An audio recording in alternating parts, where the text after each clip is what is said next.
This post-game show is brought to you by Geico. Switch to Geico today and see all the ways you could save. Simply go to geico.com to get a rate quote and get started seeing how much you could save.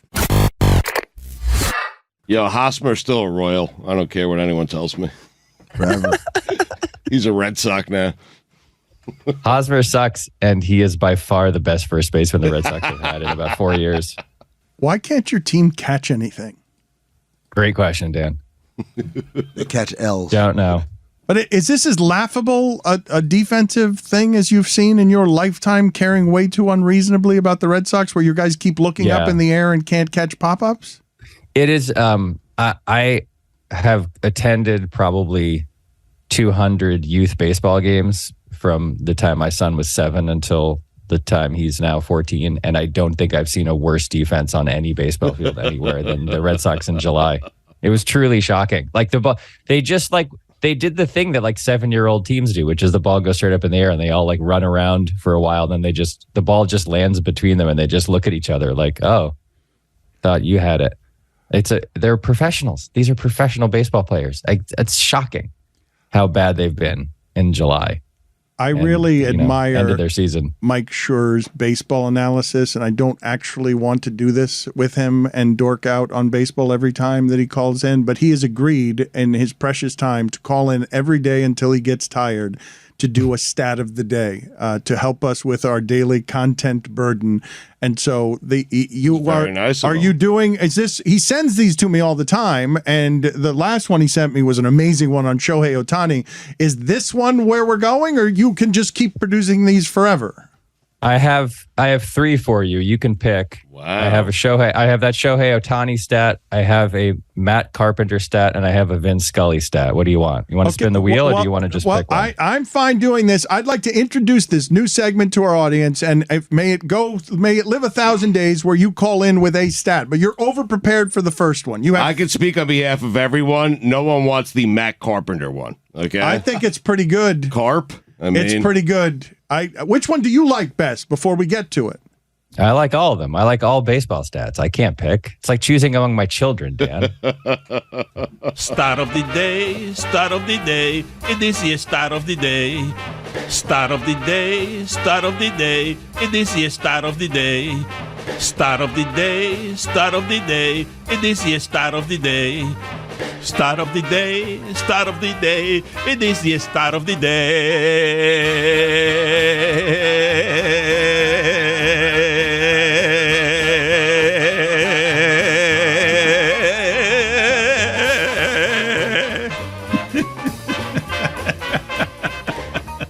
It is brought to you by ZipRecruiter. ZipRecruiter, the smartest way to hire. So you've agreed to do this absurd thing, and are you telling me that this is so easy for you that you'd be happy to give us all 3 of these, because it's not going to be any problem for you to come up with these daily because they're on your mind all the time?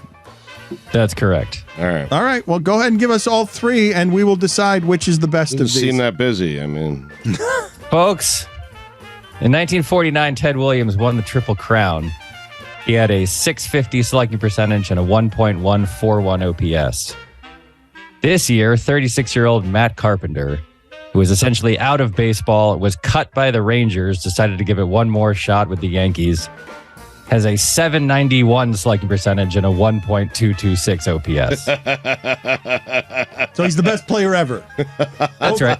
I stand corrected on Carpenter. My bad, Mike. You're saying this is over how many games? Is it 50 games? You're saying that 40. It's only 42 games, but he shows no signs of slowing down. He's on a pace.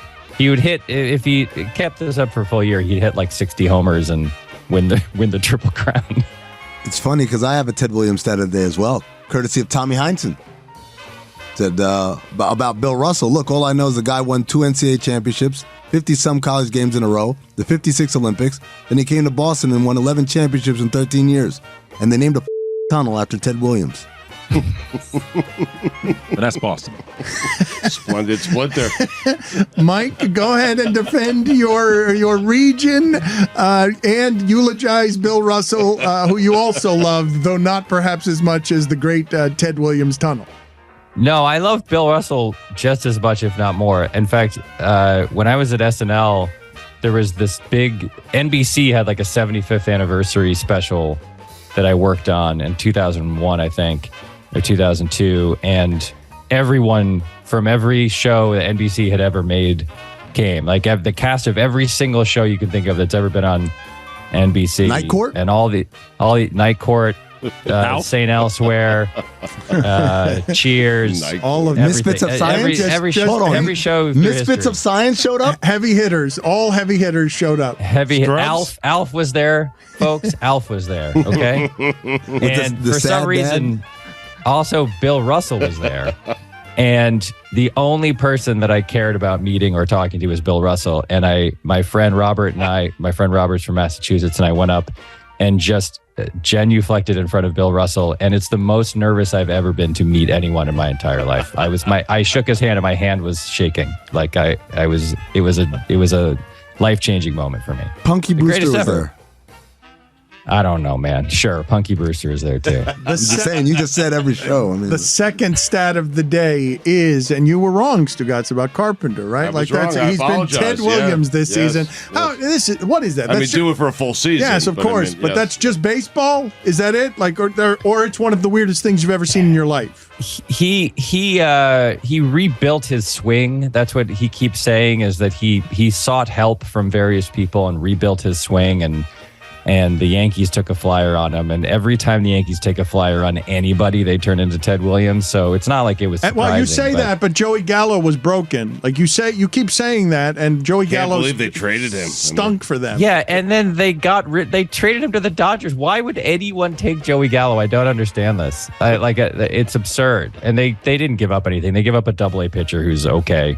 But still, I don't know why anybody helps the Yankees. Because when Joey Gallo gets hot, like when he has a month, he has a month. And the Dodgers are banking on they'll get the month. The month is like a 20-homer month. I mean, you know that, Mike. Yeah, he's just the last time he had that month was like 2018 or something. He's due, though. Bosom buddies. Was Peter Scolari there? Tom Hanks. I believe he was. Tom Hanks was there? No, I don't know if Tom Hanks was there. Sid Caesar was there. There's the one for Greg Cody. Tell Greg Cody Sid Caesar was there. What was the second stat of the day? Vin Scully, the greatest baseball announcer who ever was or ever will be, was the announcer for the Dodgers for, by my count, 24,274 days. That means that in the time that Vin Scully was broadcasting Dodger games, the average human being could have walked to the moon and then walked back, and then walked to the moon again. Then walked back. No, that's not true. And then walked to the moon again. That can't be true, no. And then walked back, and then walked to the moon. That's how much baseball he's broadcast? That's how much of his life was spent in front of baseball games? Sounds totally made up. I got to be honest with you. It's true, 67 years. You can't walk to the years. moon, I mean. Chico and the Man. Obviously Freddie Prinze Sr. wasn't there, but was everyone else from Chico and the Man there? I don't think so. The last stat of the day, and we're going to do this every day until he gets bored with us. Your last stat of the day is? This is courtesy of CBS Sports on Twitter. Through his first 50 career starts as a pitcher and 500 games as a hitter, Shohei Ohtani has more strikeouts than Jacob deGrom and a lower ERA than Garrett Cole, and more home runs than Ted Williams and more RBI than Ken Griffey Jr. The kid. The splendid Splinter. Was Meredith Baxter Burney there and the rest of the Family Ties crew? Some of the Family Ties crew was there. Michael J. Fox was there. But Meredith Baxter Burney? I don't think Meredith Baxter Burney was there. Stephen Gross, the dad, was there because he did a bit with Alf that Tina Fey wrote.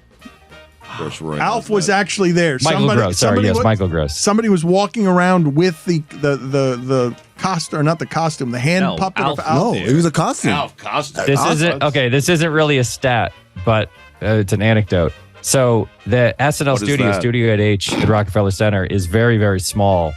There aren't very many dressing rooms. It's very cramped.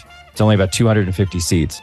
So all of these people, all of these stars, everybody, Jay Leno and Seinfeld and the cast of every show, they all were very accommodating because there wasn't the usual amount of makeup and hair and styling and luxury that they're accustomed to. But everybody was like, hey, this is a once in a lifetime thing, whatever.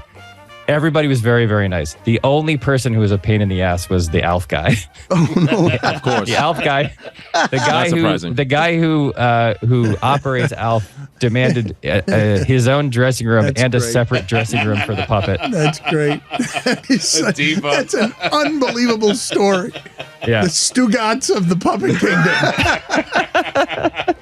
Mike, you need to answer a question for us that's been lingering all week.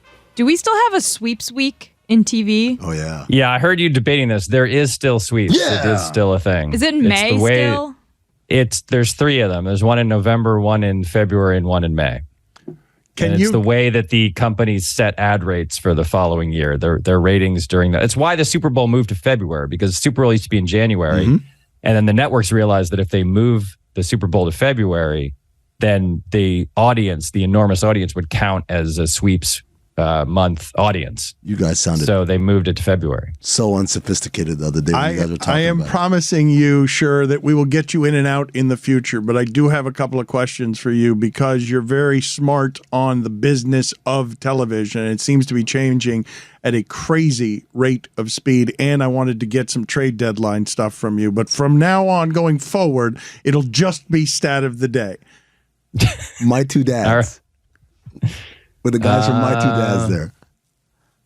I don't remember. Paul Reiser was. I feel like you kind of oversold this event. I'm just going to say that right now. No, it was 21 years ago, man. I don't remember every single person who Helen was Hunt was in there. You remember the important people who were there. What? The famous people that were there. My Two Dads, not important or famous? Paul Reiser. Helen Hunt. Put do a little offshoot of your podcast there. I mean, and were these shows properly rated or admired, or ascertain whether they were properly admired in their time? TV Pope coming soon. Give me a minute on what's happening in the business of television.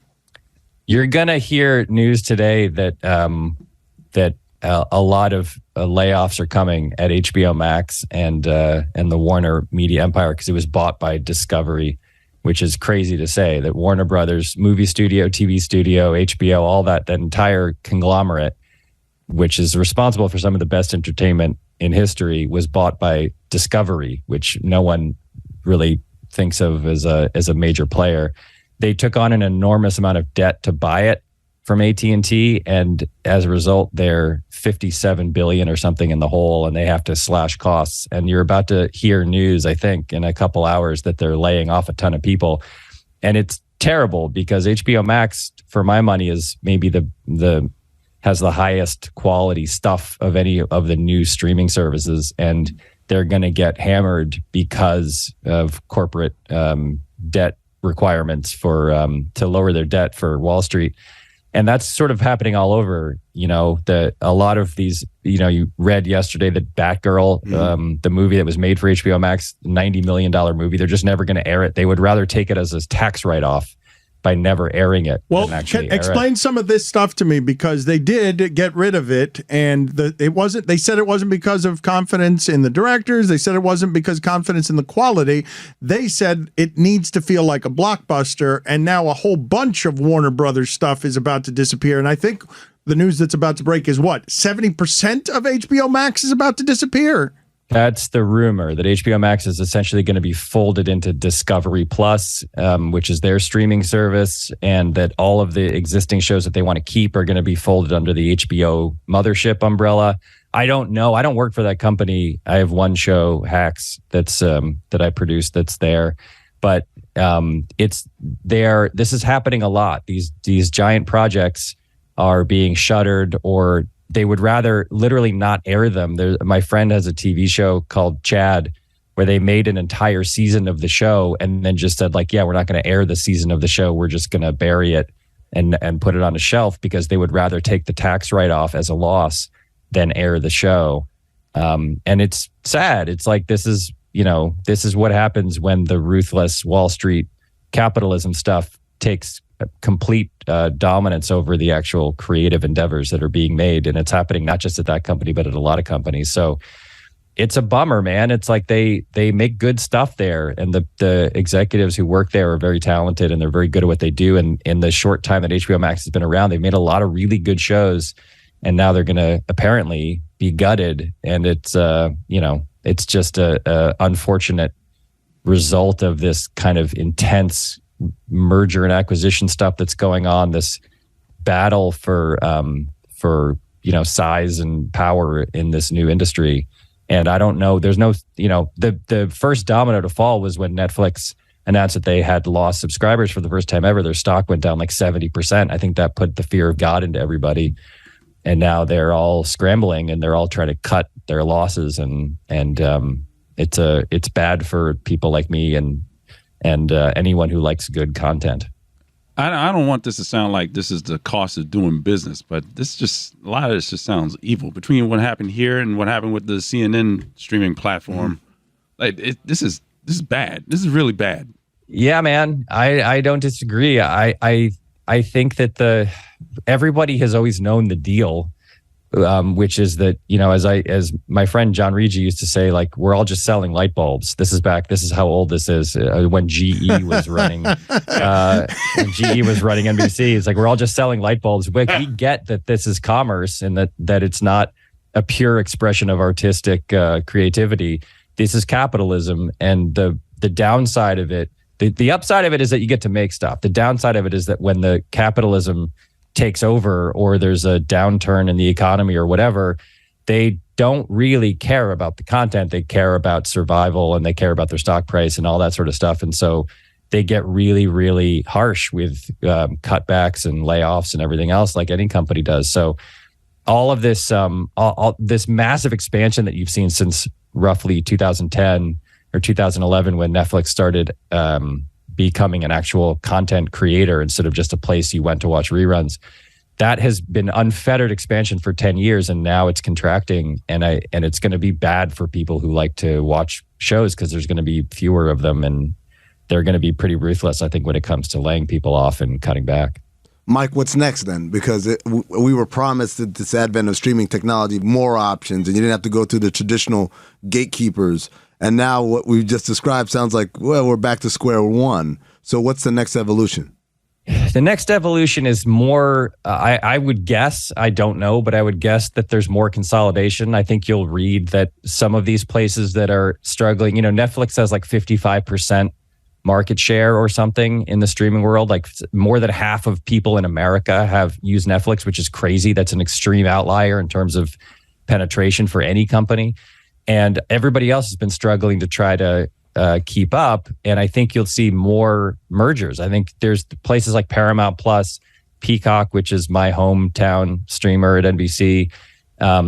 Whatever, Warner Brothers is still an independent studio technically. There's Sony out there. I think you're going to see more of these companies join forces by merging with each other to try to just take a bigger chunk out of the streaming marketplace.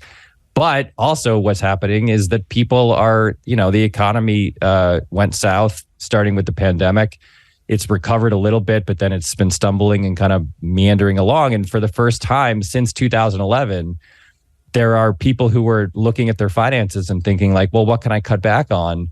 And a place like Netflix, where, Netflix had, again, like unfettered growth. They just outpaced everybody. Everybody got Netflix and no one wants to give it up. But Netflix has also made some strategic decisions that have hurt them. Like they keep canceling shows before they can get too expensive. They cancel shows after 2 or 3 years when people still like them. And that has trained a lot of people to not invest because they're like, well, why should I watch these shows if they're just going to be canceled after 2 years? And so for the first time, I think ever, people have thought like, you know what, I'll get rid of Netflix. Netflix isn't cheap. It's, whatever it is, $15 a month. That's, $180 a year. And I just put it down for 6 months. And when I get a better job or when I have more, discretionary income, I'll pick it back up. All those shows will still be there. The shows never leave the service. So I won't really miss anything. And so there were people who were cutting back for the first time since Netflix started its run. So I think they're all trying to figure out exactly how to make this work. And that will mean probably more consolidation in the industry and more people trying to add advertising. Netflix is apparently going to add an advertising tier to their system. I think other places will too. So nobody really knows. We're going on a into the 10th year or something of everybody saying the same thing, which is no one has any idea what's going to happen. But the best guess is that more places join forces and merge with each other, and people start being a little more particular about what they subscribe to and what they don't, which is why it's a bummer that HBO Max is going through this right now, because HBO Max, to my money, was worth what you were paying for it. You know, they seem to have great shows coming on all the time. The people there have done a really good job of programming it, and I'm sad to see some of them go because I think they do a good job. It's got depressing. Yeah. Let's pick up the mood, Mike. What's the budget? Walk to the moon and back. Yeah. Mike, what do you think the budget is for the rehearsal? Because we were talking. Oh my God! Doesn't Doesn't it about seem like a giant waste of money? how big is that He budget? bankrupted HBO Max. That's why. I'll bet it's less than you think, because they're not paying actors for one thing, or they're paying them very little, and it's really just Nathan and like the set of the bar that he built for the first episode, like that's not super cheap, but it's not millions of dollars. But he for him to do transported that, it across the country and had Oregon. it rebuilt. He did indeed, yeah. But that's not those aren't the expenses of a reality show, which his show isn't really a reality show, but it's in the same general family. The expenses of a reality show are way lower than the expenses of a What does F Boy show. Island cost to produce? probably like $30 million an episode or something. You have to pay all the F boys. I mean, those guys aren't cheap. That's what I'm sad to see go, honestly. Are we going to finish the season or not? No, look, if you love that show, then you're happy right now because you're going to get a lot more of shows like that. What you're going to see, reality shows are incredibly cheap to make, and you're going to see a ton more of that kind of stuff. Like that's what they want. Like what these places want. The kind of shows that I tend to make and that other people who make fictional shows make are expensive. They're half hours and an hour long dramas and comedies. Those are really expensive. Reality shows are dirt cheap. So get ready. There's a lot more F Boy Island type shows coming at you over the next couple of years. That's great. So there's just a season of Chad that was done and will never see the light of day. Like how does that become a tax write-off though? Because if they don't air it, it's just a loss. Like the way these things work, they just write it off as like, oh yeah, we made this and it never aired in any capacity. Could so you get that money. for Billy? Can you send me season 2 of Chad? I don't have access to it, so no. And even if I did, I think that would probably be a bad idea for me to try to do. Can you lighten up the mood before you get out of here by just telling us what fired you up at the trade deadline? We've done a very poor job of covering baseball the last couple of days. I mean, Juan Soto and Bell going to the Padres makes the Padres a legitimate World Series threat. That's exciting. Like the Padres are great now. They have the best 2, 3, 4 in baseball by far.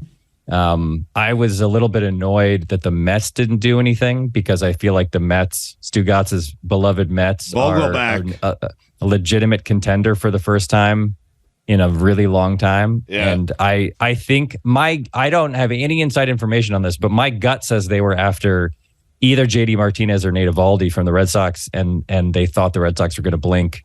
And the Red Sox did not blink and kept those guys. But there's no way that the Red Sox were actively shopping those guys. There's no way the Mets weren't interested. And I think that they just kind of couldn't pull the trigger for whatever reason, which I think is crazy. Like it's weird for Steve Cohen to suddenly get conservative at this moment. Right. Like his team is actually really good and there's only 2 months left of the season. And those two guys would have helped. Like they would have helped that team. I don't know that they were after them. I think they were. So that bummed me out. But Soto getting traded, I mean, Soto's literally Ted Williams.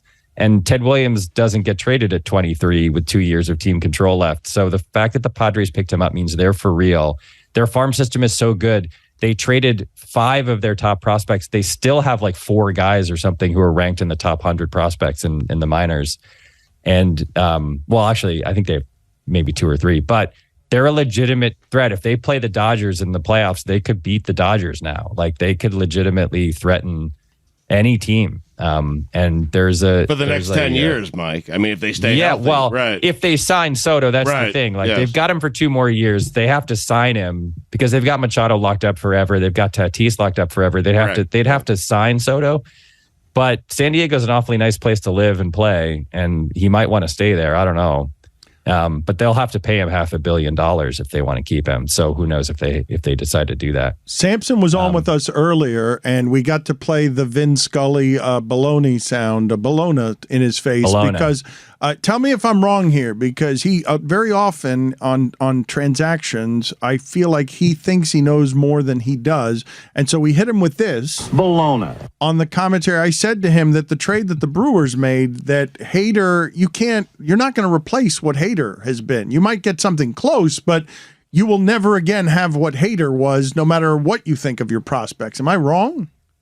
Well, Hader has been otherworldly, and in the last month has faltered a lot, and no one knows whether that's a blip. Like relievers often go through, even the best relievers go through months where they get lit up.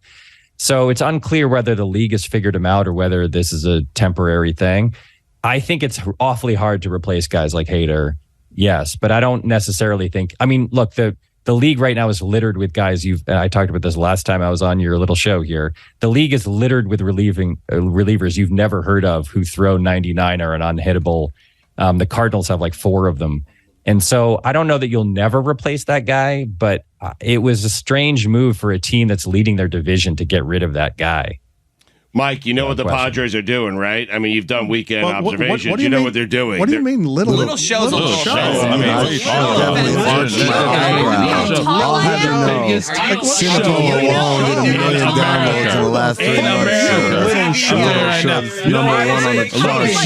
Had a TV got personality. Denzel I mean, you know Washington what month Vince coming Scully up. has to say about this? Virtuosity episode That's what he just has dropped to say about today. that. We've done 1 million downloads in the last 3 Give months. me a break. We got sports month coming up. We got teen month coming up. I mean, you just I ran just into laid out out all one the day. different In the ways office. ascertaining and Dan is tall enough to be an 20th century. NFL tight end. I We're can doing form it. sentences. Off. Bologna. They're going for it right now.